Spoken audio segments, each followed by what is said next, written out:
The wind howled through Dry Creek, dragging dust and despair with it.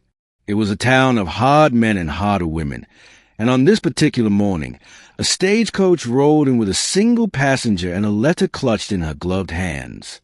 Eleanor James stepped off the coach, her black skirts billowing like smoke from a dying fire. 32 years old, infertile, widowed once, and shunned by society's merciless standards, yet she held her head high. Her spine was as straight as a railway line she had ridden in on. She was a mail-order bride by choice, not desperation. The ad she had answered was simple. Widowed rancher seeks wife. Must be kind. Must be able to cook. 3 children in need of a mother. No romance promised. Room, board, and protection guaranteed. It was signed by a man named Wade Callahan. She liked that. Straightforward and honest. Only when she arrived at the Callahan Ranch on the edge of town did her breath catch. There was no man.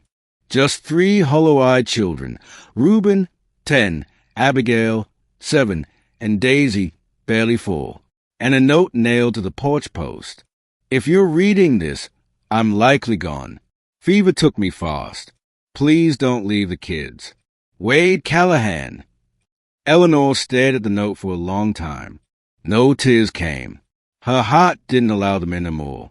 She turned to the children, all watching her with wary, guarded eyes. "Is there anyone else?" she asked gently. Reuben shook his head. "Just us." She nodded once. "Then I suppose you'll be calling me Mama. If you'll let me." Chapter 2, Thorns and Bread. Life at the Callahan Ranch was no invitation to peace. The place was barely holding together, fences falling, crops dry, chickens half dead.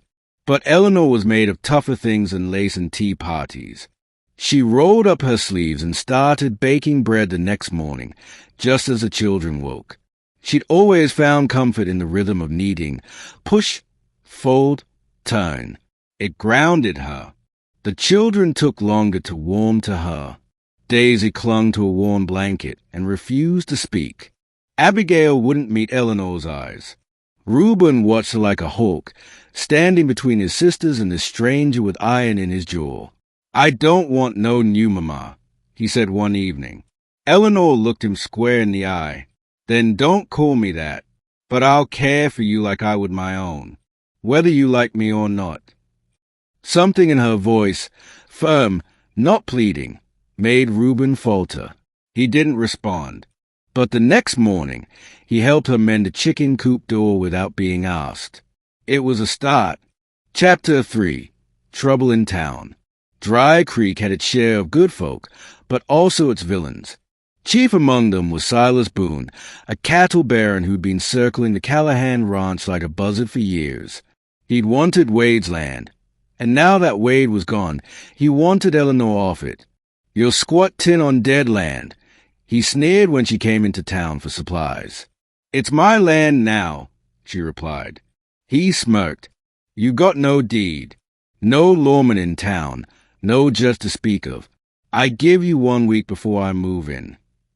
"I'll be ready," she said, her tone flat as iron. But inside, panic twisted in her belly. She had no idea how to fight a man like Silas. She barely managed to fix the back gate. Then he appeared, dark hat, dark eyes, a revolver on each hip. Caleb Hart. He was known as an outlaw once, bank robber, gunfighter, a man who had danced with death too many times. But Wade had told her in his letter that Caleb owed him a favor, and if she ever needed help, she should send word. She sent word. He showed up 3 days later, riding a black stallion and bearing a scar down his cheek. "You're Wade's bride?" he asked, dismounting.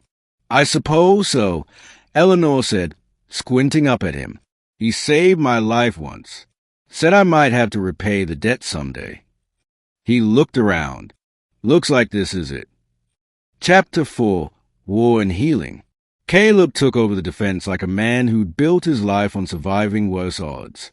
He taught Reuben how to shoot a rifle, reinforced a barn with spare timber, and started sleeping in a bunkhouse to keep watch at night.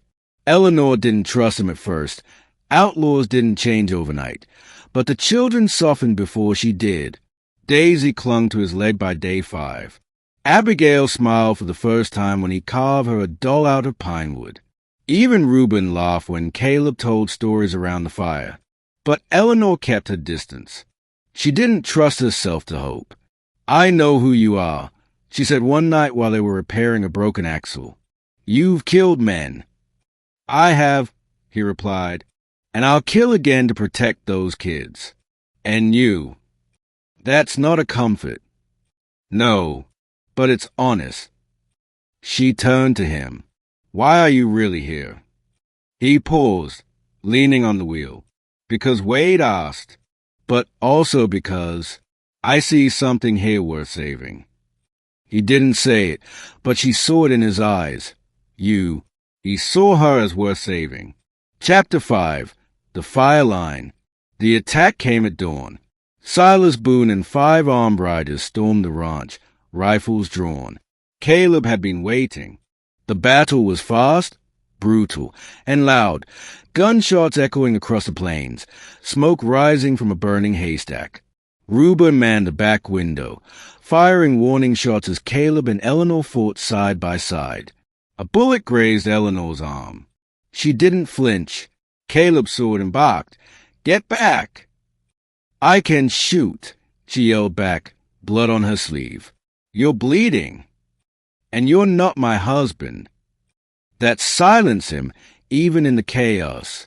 But in the end, they won. Caleb shot Boone's horse from under him, and Eleanor marched out with a rifle, staring the man down. "Dry Creek will hear what you tried," she said. "And next time, I'll shoot first." Boone left limping and defeated. He never returned.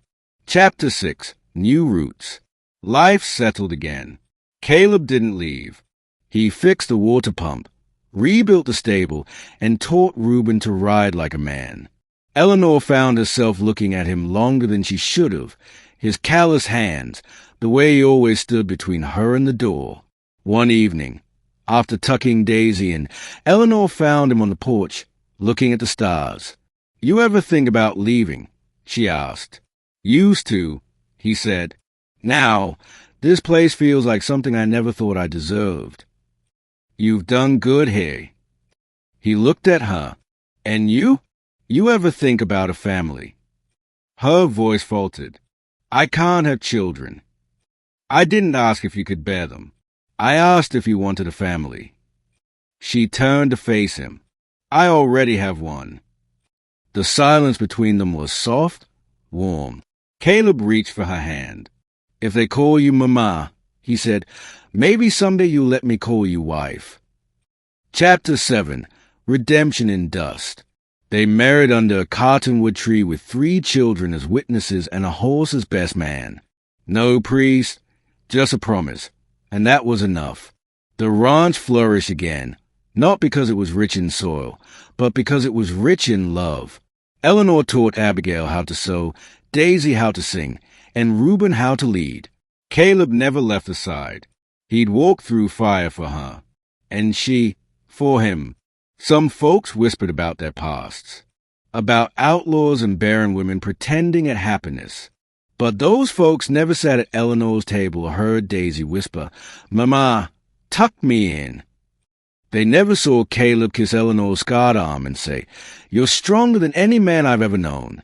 They didn't need to, because in Dry Creek, where dust once settled on graves and broken dreams, a family had bloomed, forged in hardship, made whole through loyalty, and held together by love that didn't ask for perfection, only courage.